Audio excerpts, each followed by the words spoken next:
Chapter 45. Gregory is weak. He is the next to die. Darkness has been permanent. Life has been buried for too long in darkness, where a glow of light is the only sign of daytime. It is a world hidden underwater and forgotten deep inside the earth. Days, months, and years have come and gone unseen in Daladi Cavern. Gregory is surviving the worst, and he is longest prisoner of the war. Gar, a dog inmate who turned mad, barked long and lost consciousness. Others have all died, some recently, while they hoped for their freedom. They have been waiting for Amalans to come Daladi countryside. Great hope is for those who endure till the end. Many often die, and few live to see it fulfill. But life is slowly fading. It is 7 years. Gregory is in war captivity. It is the worst of all prison life. Daladi Cavern is worse than the notorious Dhaka Pit. After his capture, Gregory was taken away among many other captives. They were taken to different enemy secret concentration camps. Most died. Survivors saw physical and psychological tortures. Routine beating, dragging on grand in binds and chains, cutting of flesh, starvation, suffocation of breath, fire burning, ear cutting, eye plucking, raping, nail pulling, sitting on red coals, ball breaking, organ trashing, and all forms of brutal mass killings with other extreme punishments. Gregory went through most of these brinks of death. He has seen inmates die or mysteriously disappear. Death seemed a form of freedom. Captives were blindfolded. Whiles they were transported. Prison rooms were tightly congested. There were outbreaks of epidemic diseases. There were also spread of infections, like tuberculosis, AIDS, leprosy, etc. The captive environment is dirty, dangerous, and often very violent. There is no responsibility towards life or regards for humanity. Gregory has stayed in sizes of prisons. He was in small, bigger, and the biggest. But when the largest could not take more bodies, he was among those moved to yet smaller ones elsewhere. Yet all got filled, and he was among few taken down to Daladi. He had been in most of those places Gloria was allowed to search, but he had left the most dreadful Gulatiba and others before she got to them. During the long journey to Daladi, the captors allow rest once after many days' walk. Gregory was one of the few whose eyes were opened. They were to give little scoops of water to fellow captives. To Gregory's surprise, it was at Obiala, the venue of Zaquinia Olympics. His hands were freed, and he turned full round, viewing the surrounding. Sky was blue, ground green, and sun very bright as he looked with smiles. Gregory felt a breeze of sweet memory overwhelming him with great joy. Why, O war? Why war, O men? Why war in the heart of the earth? The natural beauty of Obiala landscape is still waiting, as it was. Will the Olympics ever come again? He asked self. A captor shouted at him with strong whips. It was so painful.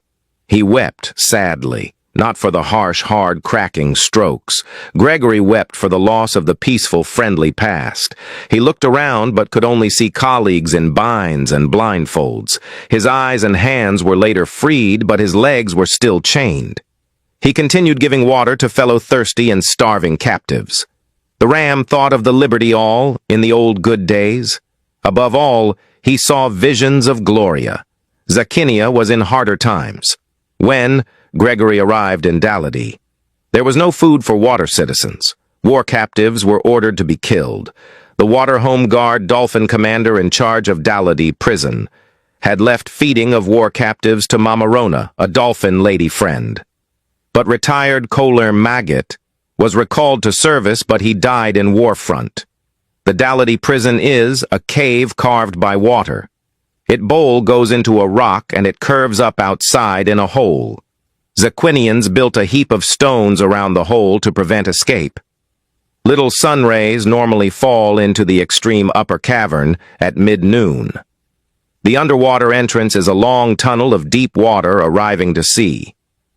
Inside cavern has lower, mid, and upper slanting floors. Prisoners go to the uppermost floor to watch sun rays. A day in Daladi is like a year in Decapit. They eat once in 7 days. Those who couldn't stand it soon died. Flesh leaned out and skin cleaved to the bones. Clothes have rotted out of their bodies till everyone is naked. Hunger is normal, disease regular, and death seem to live with. Mamarona comes irregularly, for her mental condition has grown worse. But she never forgets her duty to humanity despite her odd state. Mother Nature is so faithful and does not abandon child. At times she goes begging among starving citizens. Most times she denies herself scarce food, and she takes the little she gets to them. They happily share and sadly eat. Mamarona is a woman of checkered life. Her husband was among the first to die in the war. She grew 7 sons, but they have all gone into the water army. Her only little daughter she hid for long was also taken away by force.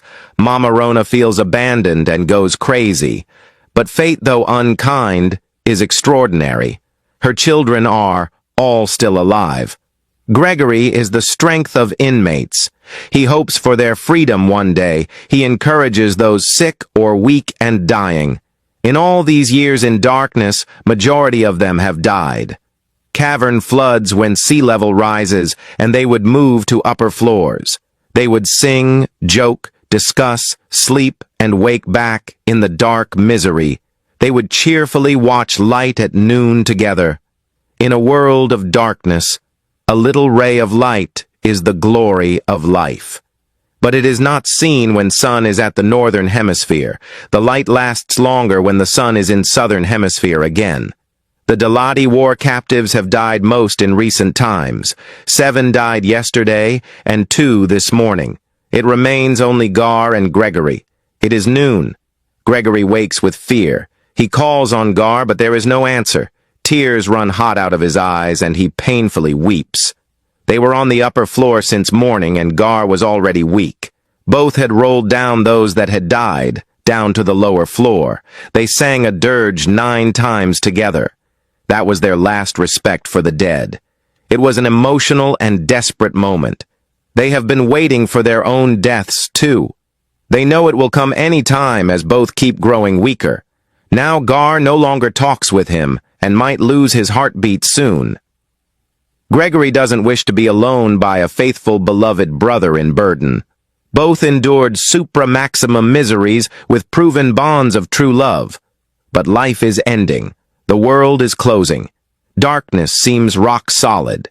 He has prepared 2 songs. One epic farewell song for Gloria, and another long dirge is, for himself, Gregory.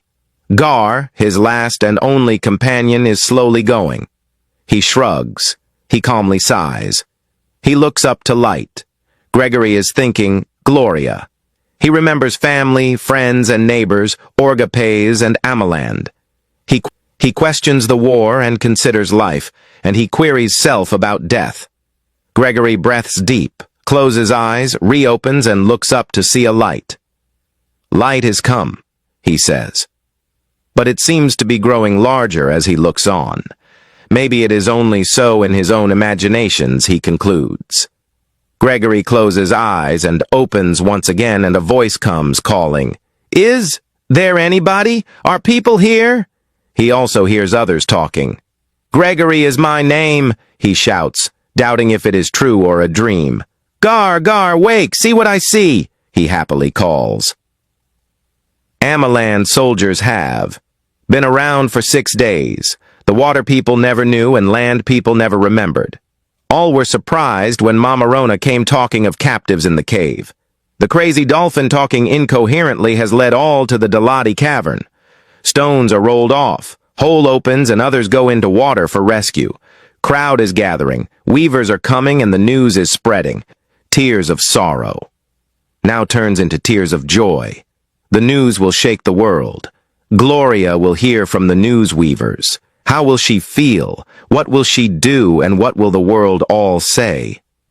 Gregory is about to reappear out of darkness to the world of light alive. Gloria will see him again.